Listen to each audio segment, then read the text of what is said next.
Well, to put it bluntly, there were three purposes of NATO to begin with. As the first Secretary General, British Lord Ismay, stated, NATO was to keep the Russians out, to keep the Germans down, to keep the Americans in. So when it was no longer necessary to keep the Russians out, many of us thought that it was important to keep the German military integrated, and so that in the future, you wouldn't risk some breakout as had happened earlier. And we thought it important to keep the United States as a part of European security to ensure the stability. So I certainly approved at the time the continuation of the NATO that existed at the end of the Cold War.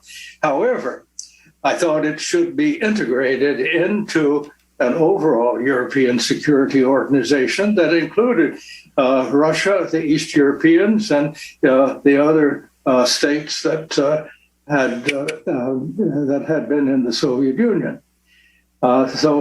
And we actually had plans for that at the time through a proposal called the Partnership for Peace, which could include them all. Now, if that isn't a hazard to this country, how are we going to keep building nuclear weapons? You know what I mean? What's going to happen to the arms industry when we realize we're all one? It's going to fuck up the economy. The economy that's fake anyway. The economy that's fake anyway. The economy that's fake anyway. The economy that's fake anyway. The economy that's fake anyway. Which would be a real bummer.